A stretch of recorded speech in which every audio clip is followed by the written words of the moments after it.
If you're talking about how we're controlled, how the few control the many,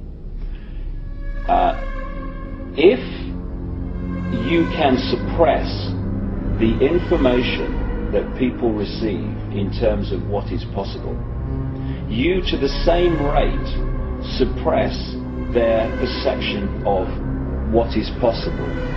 Okay, now once you have accepted that what we're told is possible is how it is, then you're living in a box that big. So anyone that starts to talk about things that are beyond that perception of possibility, you immediately dismiss them as crazy. And I'll give you an example of what I'm talking about. A few centuries ago, when people said the Earth was a sphere, they were perceived as crazy and dangerous. One of the reasons was that if you lived on the bottom of a ball, you would fall off, right? Now, once you introduce the law of gravity, what appears at first sight to be a nonsensical idea becomes perfectly logical. However, if you suppress at that time knowledge of the law of gravity, then people are going to dismiss the truth because they can't perceive that the truth can be possible. And when you're talking about entities that shapeshift, that appear and disappear, UFOs that appear and disappear, if you program the population to believe that this world is all there is, that this is a solid world of solid individual objects, then the idea of things appearing and disappearing or shape-shifting from one state to another, to that sense of perception, is totally ludicrous. But once you introduce the suppressed knowledge... Okay, what we're thinking of as aliens are, they're extra-dimensional beings. If there are that many coming from another galaxy, you'd think you'd sense the traffic. And so the conclusion that both J. Allen Hynek and Jacques Vallée and others have come to is that they're hyperdimensional, that somehow they come from another dimension periodically.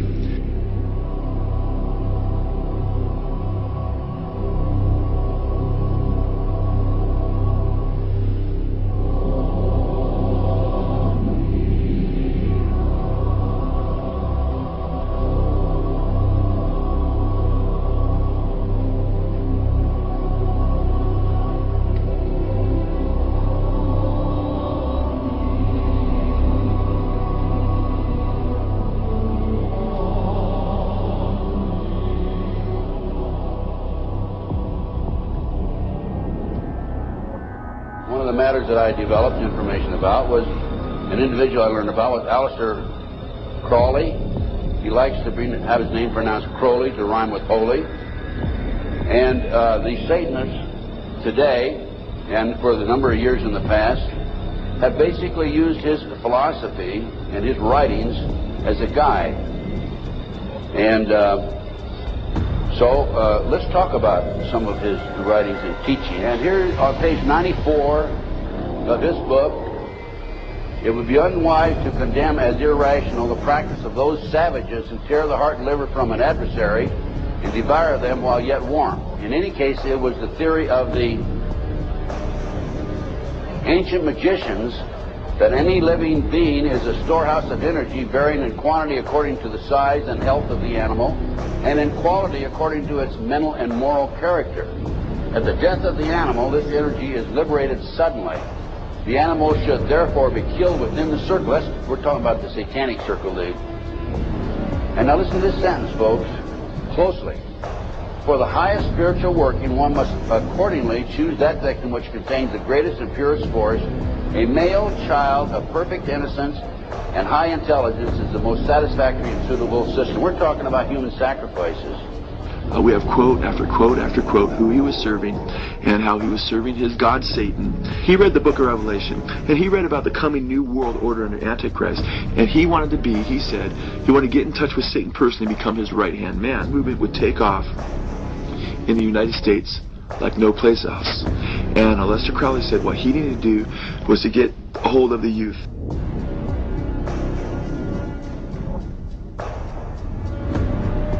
To gain entrance to the 7 gates of hell. So a concert is an act of worship for you? Exactly. It's a focal point to express my Satanism. Do you believe in demonic possession? Of course. Are you possessed? Of course.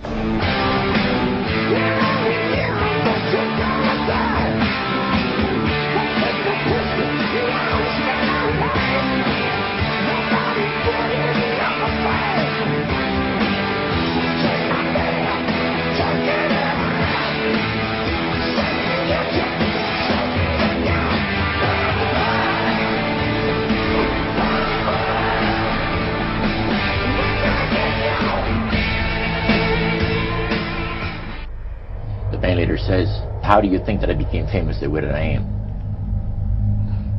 Well, I said, "You must have had some good luck." Well, he says, "There's no such thing as good luck." He says, "There's either some power working for you somewhere, or you don't get ahead in this world." Not in my type of occupation. We worship spirits. We worship Lucifer and all his angels. They're just as beautiful as they did before they were cast out of heaven. How can the devil save souls? What are you talking about? Man, the devil in me. If I didn't hell, I'd be a Christian. So I don't care if anyone to believe it. It's what's written in the Bible. Well, wait a minute. And it's bloody there.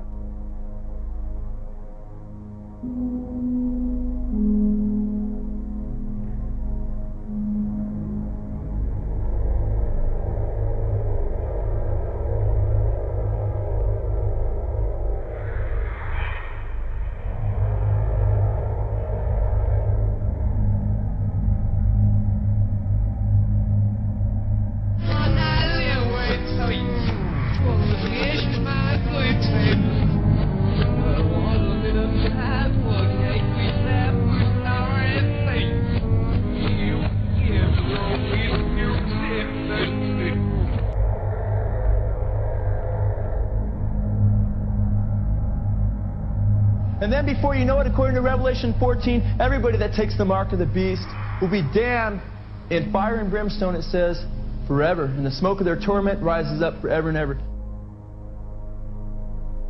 Like, how come that this explanation, at the very bottom line least, is as credible as the other two? How come the other two get guaranteed airtime, often no questions asked, here's your airtime, say what you like, and the alternative to both of them is ridiculed, condemned, or suppressed by reflex action? The answer that I came up with was that clearly some people don't want the public to have access to this information. But who and what and why? Our Bohemia, we beseech thee, grant us thy counsel. Upon further research of the ritual you just witnessed, it becomes clear it is a mixture of the Babylonian Canaanite cult of Moloch fused with ancient Druidic rites, where you have the female side of Satan, which they first call out to in the she, and then towards the horn god with the he, mixed with Masonic rites from Scotland.